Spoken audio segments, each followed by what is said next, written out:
Hello viewers, এর আগের ক্লাসে আমরা দেখেছি যে বুটস্ট্র্যাপের সাহায্যে কিভাবে কারুসেল ব্যবহার করে আমরা কারুসেলকে কাজে লাগাইতে পারি। আজকে আমরা দেখব এরপরে কি আছে সেটা দেখব। আমরা এটার জন্য আমাকে স্যাট একাডেমি যেতে হবে। তো আমরা যদি যাই এখান থেকে বুটস্ট্র্যাপ থেকে আমরা এর আগে কাজ করেছি কারুসেল নিয়ে। আচ্ছা, কারুসেল নিয়ে কাজ করেছি। তো এরপরে আমরা যদি আজকে দেখি, আজকে আমরা কাজ দেখব হচ্ছে মোডাল নিয়ে। মোডাল কি জিনিস? যদি আমি এক কথায় বলি, এটা একটা পপ আপ বক্স যার মধ্যে কিছু মেসেজ ভিউ করানো হয় বা শো করানো হয় আর কি। পপ আপ বক্সটা কীরকম? এই যে এখানে মোডাল, যদি আমি এখানে দেখাই, এখানে ক্লিক করলেই একটা মোডাল দেখাবে। আচ্ছা, দেখাচ্ছে না, এটা মনে হয় নেট কানেকশনের সমস্যার জন্য। আচ্ছা, দেখা যাক। আমরা এই যে কোডটুকু আছে কিভাবে কাজ করে সেটা দেখার জন্য জাস্ট আমরা কি করব, যে কোডটুকুকে আমরা জাস্ট কপি করব। কপি করে নিই, আমরা পরে বুঝতেছি আসলে কি আছে এর মধ্যে, কোডের মধ্যে। তো আমরা আগে আমাদের ফাইলটাতে যাব, টেস্ট ক্লাস, এটাকে আমরা নোটপ্যাডের সাহায্যে ওপেন করব। যা আছে ফাইলটাকে ডিলিট করে দিব। হ্যাঁ, এখানে পেস্ট করে দিব সব কোডগুলো, দিয়ে জাস্ট সেভ করে দিব। দিয়ে ফাইলটাকে যদি আমরা ওপেন করি, তাইলে এই যে এখানে আমাদের একটা আছে মডেলের উদাহরণ, কিভাবে মডেলটা কাজ করে। এই যে মডেলটা যদি আমরা ওপেন করি, তাইলে অনেক সুন্দর করে একটা pop up box fade in হয়ে কত সুন্দরভাবে একটা পপ আপ বক্স মেসেজ সহকারে চলে আসলো। আমরা যদি কোনো মেসেজ আমরা আমাদের ওয়েবসাইটে দিতে চাই এইভাবে পপ আপ বক্সের মাধ্যমে, তাইলে আমরা এইভাবে মডেল ব্যবহার করব। হ্যাঁ, তো চলেন দেখে আসা যাক যে আসলে আমাদের কোডের মধ্যে কি লেখা আছে বা কি আছে। তো কোড যদি আমরা দেখি, আচ্ছা প্রথমেই যদি আমরা দেখি, যেখানে কন্টেইনার দিয়ে শুরু করেছে বডির মধ্যে, তো আমরা কন্টেইনার তো আসলে আগে থেকেই জানি যে বুটস্ট্র্যাপ কন্টেইনার ব্যবহার করে কাজ করে।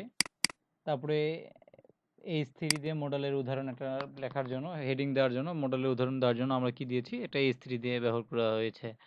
এরপরে কি একটা বাটন যুক্ত করা হয়েছে। আমরা যদি দেখি যে একটা মডেল দুইটা অংশ নিয়ে কাজ করে, একটা হচ্ছে ট্রিগার। আমরা যখন এখানে এই যে ক্লিক করতেছি, তারপরে কিন্তু আমার এই যে পপ আপ বক্সটা আসতেছে। হ্যাঁ, তো এই যে যে আমি ক্লিক করতেছি, এটাকে আমরা ট্রিগার বলতে পারি।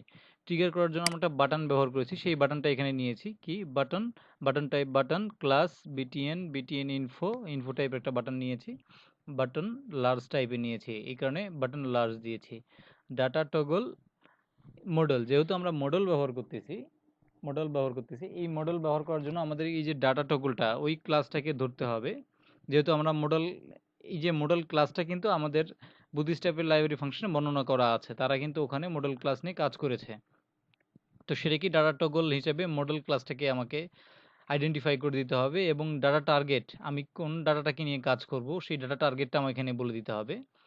যেহেতু আমরা এখানে ট্রিগার করতেছি, ট্রিগার করার পর কোন জায়গায় কাজটা করবে সেটা বোঝানোর জন্য এই যে ডাটা টগল এবং ডাটা টার্গেট। ডাটা টার্গেট করতেছে কোথায়, যে আমার এই যে আইডিটাতে, কোন আইডিটাতে, এই যে মডেল আইডি লেখা আছে, এই আইডি যেখানে লেখা আছে সেখানে আমার এই যে বাটনটা সেখানে ট্রিগার করবে। ট্রিগার করলে আমার ওই কাজটা শুরু হয়ে যাবে আর কি। তো এখান থেকে মডেলটা শুরু করছে, যেমন এই যে প্রথমে নিয়েছে ডিভ ক্লাস, একটা ডিভের মধ্যে ক্লাস নিয়েছে মডেল। এই মডেল ক্লাসটা নিতে হবে কেন? এই যে মডেল ক্লাসটা কিন্তু বুটস্ট্র্যাপের লাইব্রেরি ফাংশনে বলে দেওয়া আছে। ওদের সব ধরনের কার্যক্রম এখানে বলে দেওয়া আছে। আমরা জাস্ট খালি মডেল ক্লাসটাকে ব্যবহার করার মাধ্যমে, কল করার মাধ্যমে কিন্তু আমরা ওর সকল ধরনের ফিচার্স ব্যবহার করতে পারবো। এখানে ফেড দিয়েছি কেন? যে মডেল ক্লাসটা আসতেছে, ওই যে আমাদের বক্সটা আসতেছে, সেটা কিন্তু ফেড হয়ে আসতেছে, এই কারণে আমরা এই ফেড ক্লাসটা ব্যবহার করেছি।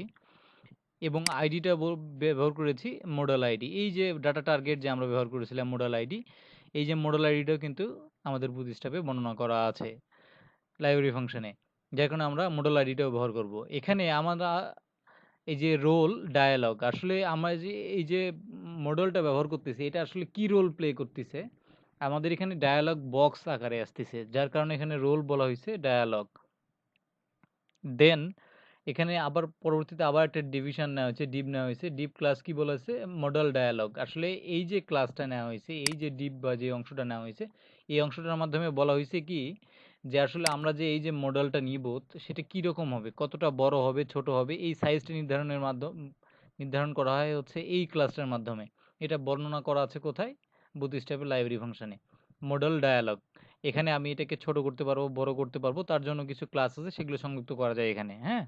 তো আমরা ওটা পরবর্তীতে দেখতেছি, আমরা আগে দেখে আসি। এরপর বলছে যে মডেল কনটেন্ট, এর মধ্যে আসলে আমরা এই মডেল কনটেন্টের মধ্যে আসলে আমরা কি করতে পারতেছি, মডেল আমার কনটেন্টগুলো আমরা এখানে ব্যবহার করতে পারবো।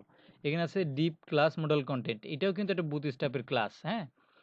এই মডেল কনটেন্ট ব্যবহার করে আমরা কি করতে পারবো, যে এই আমার মডেলটার মধ্যে আমরা কনটেন্টগুলো দিতে পারবো। হুম? ওখানে সব ধরনের সিএসএস এখানে লেখা আছে আরকি মডেল কনটেন্টের মধ্যে, বুটস্ট্র্যাপের লাইব্রেরি ফাংশনে। আচ্ছা, লাইব্রেরি যে সিএসএসটা দেওয়া আছে ওর মধ্যে লেখা আছে। এরপর ডিপ ক্লাস মডেল হেডার লেখা আছে। হেডার, এই যে মডেল হেডারটা দিচ্ছে কি, যে এই যে মডেলের হেডারের জন্য একটা সিএসএস লেখা আছে, সেই সিএসএসটাকে নেওয়ার জন্য আমরা কি ব্যবহার করতেছি, মডেল হেডার নামে একটা ক্লাস ব্যবহার করতেছি।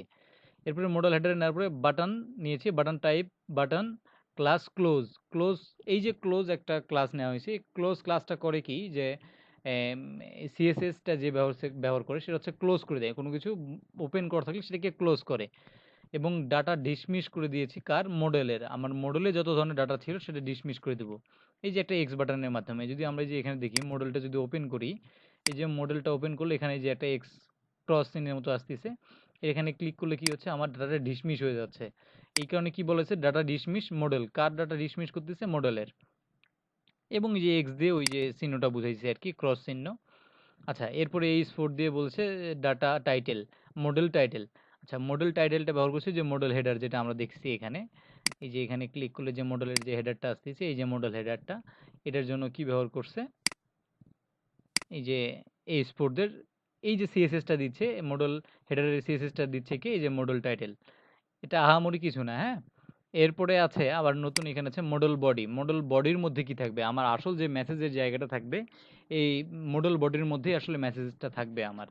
তো মডেল বডিটা ওই যে ওখান থেকে লাইব্রেরি ফাংশন থেকে সিএসএসটা পেয়ে যাচ্ছে, আমরা যেহেতু ওদের ক্লাস দেওয়াই আছে, এই কারণে আমরা ওদের ক্লাসটাই ব্যবহার করতেছি, মডেল বডি। এরপরে একটা পি দিয়ে তার মধ্যে আমরা কি, আমাদের মেসেজটাকে আমরা লিখে দিলেই কি হয়ে যাচ্ছে, সেই মেসেজটা ওখানে শো করাবে। এরপরে আবার একটা ডিপ নিয়েছে মডেল ফুটার। মডেলের ফুটার ব্যবহার করার জন্য আমরা মডেল ফুটার আমরা যদি দেই তাহলেও কাজ করবে, না দিলেও কাজ করবে। আমরা জাস্ট যদি এইটুকু দেই, তারপরে কিন্তু আমাদের মডেলটা কাজ করবে, মডেল বডির মধ্যে কাজ করবে। কারণটা হচ্ছে যে আমার এইটুকু জাস্ট ওই যে মডেল বডির যে সিএসএসটা আছে ওইটুকু পাবে আর কি। আমার তখন হেডারও পাবে না আর ফুটারও পাবে না, তুমি হেডার আর ফুটার যদি না রাখি। এখানে ওই যে button type, button class BTN default টাইপের একটা বাটন, ডাটা ডিসমিস মডেল করে দিয়েছে, যে এখানেও ডাটা ডিসমিস মডেলটাকে ডিসমিস করে দিবে। এই যে ক্লোজ নামে একটা আছে এখানে, আমরা যদি ওপেন করি তাহলে দেখতে পাবো এখানে এই যে ক্লোজ নামে একটা জায়গা আছে, এই যে বাটন আছে, এই বাটনটাকে ক্লোজ করে দিলে কি হচ্ছে, আমার মডেলটা ক্লোজ হয়ে যাচ্ছে। এই কারণেই এটাকে ব্যবহার করা হয়েছে, কেন, যে আমার মডেলটাকে ক্লোজ করার জন্য। হ্যাঁ, আহামরি এখানে কিছু নাই, জাস্ট ওইটুকুই, ওদের কোডগুলোকে ব্যবহার করে, ওদের ক্লাসগুলোকে ব্যবহার করে আমরা আসলে এই যে আমার মডেলটাকে ডিজাইন করতে পারতেছি। আচ্ছা, মডেল, এই যে মডেল আছে, মডেলের আমরা বলেছিলাম যে এই যে মডেল ডায়ালগ, আমরা চাইলেই কিন্তু একে ছোট বড় করতে পারি। কিভাবে ছোট বড় করতে পারি, যদি আমি চাই যে মডেল ডায়ালগ যেটা আছে, এমওটিএল মডেল, এখানে যদি আমি বলি যে এসএম, মানে হচ্ছে একদম স্মল সাইজে, যেটা স্মল সাইজ যদি বলে দিই, তাহলে আমার কি হবে, আমার যে এমনিতে যদি আমি ক্লিক করি, দেখুন কত বড় আসতেছে, আমি রিলোড দিইনি এখনো, সেভ করার পরে। আচ্ছা, দেখেন অনেকটা বড় আসতেছে কিন্তু মেসেজ বডিটা। এখন যদি আমি এটাকে যদি আমি এটাকে রিলোড দেই সেভ করার পরে, তাহলে দেখেন এবার আমার মেসেজ বডিটা ছোট করে আসতেছে, মানে ছোট করে দিয়েছি আমি, ওই যে এসএম করে দিয়েছি। হ্যাঁ, তো এর মাধ্যমে কি, মডেল ডায়ালগ যে ক্লাসটা আছে, এই ক্লাসের মাধ্যমে আমরা এই যে মডেল এসএম, এমডি এবং এলজি ব্যবহার করে কি আমার ডায়ালগ বক্সটাকে ছোট বড় করতে পারবো। এর মধ্যে আর তেমন কিছু নাই। তো আমরা কি দেখলাম, যে মডেলের ব্যবহারের মাধ্যমে আমরা একটা পপ আপ বক্সের মাধ্যমে আমাদের নির্দিষ্ট মেসেজটাকে শো করাইতে পারবো। হ্যাঁ, খুব সুন্দরভাবে ফেড ইন, কত সুন্দর একটা ইফেক্ট দিয়ে। আচ্ছা, এরপরে যদি আমরা দেখি, এরপরে আবার স্যাট একাডেমিতে যাই, এনাদের ওয়েবসাইটে। আচ্ছা, আমরা কি দেখলাম, মডেল দেখলাম। এরপরে আমরা যদি দেখি যে টুল টিপ যেটা আছে, টুল টিপ ব্যবহার করে আমরা আসলে আমরা এইচটিএমএল এ যেটা আছে, আমরা টুল টিপে যাই, যদি আমরা যাই এখানে, হ্যাঁ, টুল টিপে যদি যাই তো টুল টিপটা আসলে কিভাবে কাজ করে এটা আসলে আমরা যদি এইচটিএমএল একটা ছিল অ্যাট্রিবিউট ছিল নাম হচ্ছে টাইটেল অ্যাট্রিবিউট। এই টাইটেল অ্যাট্রিবিউটের মাধ্যমে আমরা কোনো কিছুর উপর হোভার করলে সেইটার একটা টাইটেল দেখাইতো আর কি, সুন্দর করে একটা নাম দেখাইতো বা যেটা আমরা টাইটেল দিব সেই টাইটেলটা দেখাইতো। তো এখানে আরেকটু ওনারা সিএসএস যোগ করে অনেক সুন্দরভাবে দিয়েছে, যেমন এই যে এখানে হোভার করলে দেখেন কত সুন্দরভাবে ওয়াও লেখাটা চলে আসতেছে। এটা সাধারণভাবে সিএসএস দেওয়া না দেওয়া থাকলে বা কোনো কিছু না থাকলে শুধুমাত্র টাইটেল অ্যাট্রিবিউটটা ব্যবহার করলে জাস্ট খালি ওয়াও লেখাটা আসতো, এ, কিন্তু অতটা ভালো দেখাইতো না। এই যে সুন্দর করে একটা কমেন্ট বক্সের মতো একটা জায়গা নিয়ে, খুব সুন্দরভাবে একটা মেসেজ বক্সের মতো জায়গা নিয়ে খুব সুন্দরভাবে যে ইফেক্ট দিয়ে দেখাচ্ছে, এই কারণে আমরা এই যে টুল টিপটা ব্যবহার করে থাকি। তো চলেন টুল টিপটা ব্যবহার করার জন্য আমাদের যেহেতু আগেই ডাটাগুলো সব আগেই যেহেতু আমরা কাজ করেছি মডেলের এর মধ্যে আমাদের তো এই যে কন্টেইনার সবকিছু দেওয়া ছিল, তো আমরা এইটুকু যদি আমরা ব্যবহার করি, এই যে এখান থেকে শুরু হয়েছে আমরা জাস্ট খালি এইটুকু কপি করে নেব, এই যে স্ক্রিপ্টটুকু পর্যন্ত এই স্ত্রী থেকে এইটুকু কপি করে নেব।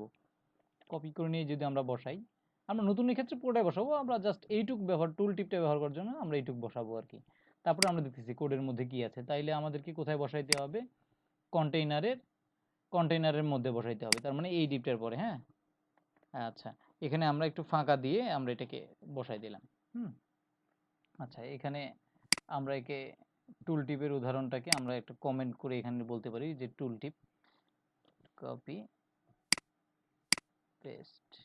আচ্ছা, কন্ট্রোল জেড, আমার এটা হচ্ছে টুল টিপটাকে জাস্ট ধরি, যদি ধরে নিই কপি করে এখানে পেস্ট করাই দেই, আমরা এটাকে কমেন্ট করাই দেই। হ্যাঁ, এটাকে যদি কমেন্ট করাই দেই তাহলে কিন্তু আমাদের হয়ে যাচ্ছে। হুম, আমরা এখান থেকে টুল টিপ শুরু করেছি, আমরা বোঝার জন্য আমরা এখান থেকে টুল টিপটা দিয়ে দিলাম কমেন্ট করে। হ্যাঁ, আচ্ছা, টুল টিপ প্রথমে এই স্ত্রী দিয়েছে, এটা তো আমরা জানি যে এই স্ত্রীটা কেমনে কাজ করে, এটা তো জানাই আছে। আমাদের কাজ হচ্ছে এই যে এইটুকু অংশে। হ্যাঁ, একটা অ্যাঙ্কর ট্যাগ নিয়েছি যার মধ্যে সেটাকে হাইপার রেফারেন্সটা কি করা আছে, বন্ধ করা আছে, অফ করা আছে, এবং ডাটা টগল এখানে বলেছে যে ডাটা টগল কি করবে, টুল টিপকে নিয়ে কাজ করবে। এবং টাইটেল, এই যে টাইটেলটা ব্যবহার করেছে, ওই যে টাইটেল অ্যাট্রিবিউটের কথা বলেছিলাম, সেই টাইটেল অ্যাট্রিবিউট, সেখানে আমরা আসলে ওখানে কি দেখাইতে চাই, যেখানে এই যে হ্যালো লার্নার্স বলছে, আমরা যদি একে সেভ করি, সেভ দিয়ে যদি আমরা এখানে যদি আমরা রিলোড দেই আমাদের এখানে এসে, তাহলে দেখেন এখানে এই যে টুল টিপের উদাহরণ, এই যে এখানে আসে হ্যালো লিসেনার্স, হ্যাঁ হ্যালো লার্নার্স নামে, যে এই যে হ্যালো লার্নার্স নামে যে একটা সুন্দর একটা টাইটেল দিয়েছে, এটা কিন্তু এই যে টুল টিপের মাধ্যমে এটা কিন্তু সম্ভব হয়েছে। তো চলেন দেখে আসি, এখানে যদি আমি জাস্ট আমার যে লার্নার্স কথাটা যদি ভালো না লাগে, হ্যালো ওয়ার্ল্ড, আমরা প্রথম প্রোগ্রাম করার সময় কি লিখি, ওয়ার্ল্ড, আমরা যদি ওইটাই লিখি তাইলে আমার ওইটাই শো করাবে। আমি সেভ করে দিয়ে যদি আমি আবার যদি এখানে রিলোড দেই তাইলে আমার কিন্তু ওইটাই দেখাবে, এই যে হ্যালো ওয়ার্ল্ড দেখাচ্ছে। তো এটা কিভাবে কাজ করতেছে, যে আমার এখানে এই যে হাইপার রেফারেন্স বা আপনি পি ট্যাগও ব্যবহার করতে পারেন, সমস্যা নেই, কিন্তু আপনার অবশ্যই ডাটা টগল কি হতে হবে, টুল টিপ হইতে হবে। অবশ্যই ডাটা টগলটা কি হইতে হবে, টুল টিপ হইতে হবে। এইটাই, আর টাইটেলটা আমাকে দিতে হবে, আমি যে টাইটেলটা ব্যবহার করতে চাই, ওখানে যে আমার যে মেসেজটাকে শো করাইতে চাই, যে টাইটেলটা শো করতে চাই, সেটা আমাকে এখানে অবশ্যই টাইটেলের মধ্যে বলে দিতে হবে। হ্যাঁ, আর এখানে তো জাস্ট ওই যে আমরা এখানে হোভার করুন লিখে দিয়েছে, ওখানে জাস্ট ইন্ডিকেটর হিসেবে ব্যবহার করেছে। এরপর আমাকে দেখে একটা স্ক্রিপ্ট ব্যবহার করতে হবে। স্ক্রিপ্টে কেন ব্যবহার করতে হবে, যে এই যে টুল টিপ একটা ফাংশন, এটা একটা jQuery ফাংশন, এই ফাংশনটাকে কল করানোর জন্য আমাদেরকে একটা স্ক্রিপ্ট ব্যবহার করতে হবে। তো আমরা এখানে কি বলছে যে ডকুমেন্ট ডট রেডি, ডকুমেন্টটা যখন রেডি হবে একটা ফাংশন ক্লিয়ার করবে, একটা ফাংশন এক্সিকিউট করবে। ফাংশনটা কিভাবে এক্সিকিউট করবে যদিও বা আমরা অতদূর পর্যন্ত না জানি, তারপরে এইটুকু জেনে নেই যে একটা ফাংশনকে এক্সিকিউট করবে। এই ফাংশনের মাধ্যমে কি বলছে, যে ডাটা টগল টুল টিপ, এই যে ডাটা টগল করবে কাকে, টুল টিপকে। এই যে আমার যে সিএসএসটা অন করবে কাকে ধরে, কোন ফাংশনকে ধরে, এই যে ডট টুল টিপকে নিয়ে। এই যে টুল টিপের যে যত ধরনের কাজ আছে, সেই টুল টিপের কাজগুলো কোথায় এক্সিকিউট করবে, আমার এই যে ডাটা টগলে টুল টিপের মধ্যে আমার এই যে কাজটাকে এক্সিকিউট করবে। ঠিক আছে, আমার এই ফাংশনটা যদি আমি না দিই তাহলে কিন্তু আমার ওই কাজটা করবে না, কারণ এটা হচ্ছে আমার লাইব্রেরি ফাংশন, সেটাকে আমার কি করাইছে, এই যে টুল টিপের মাধ্যমে কাজ করাইছি আমি, এই যে কিভাবে, কনক্যাটেনেটের মাধ্যমে। ঠিক আছে, একে কল করানো হয়েছে এই ফাংশনটার মাধ্যমে। হুম, এখানে আহামরি কিছু নেই, এটা যেমন আছে তেমনি রাখতে হবে, অবশ্যই মাস্ট বি। এখানে এই যে ডাটা টগল অবশ্যই টুল টিপ, এবং এই যে এখানেও কিন্তু ডাটা টগল টুল টিপ হইতে হবে, এবং এই যে টুল টিপ ফাংশনটাকে অবশ্যই কল করাইতে হবে। হ্যাঁ, এখানে কিন্তু কোনো ধরনের পরিবর্তন করলে কাজটা হবে না। আচ্ছা, তো ঠিক আছে, আমরা যদি এখন সেভ দেই, সেভ দিয়ে যদি আমরা এখানে দেখি, এখানে যদি রিলোড দেই, তাহলে আমাদের এই যে আমাদের টুল টিপ সুন্দরভাবে কাজ করতেছে, এবং মডেলটাও আমাদের সুন্দরভাবে কাজ করতেছে। তো আজকে এই পর্যন্তই, আবার দেখা হবে নেক্সট ক্লাসে। ভালো থাকেন, সুস্থ থাকেন, ধন্যবাদ।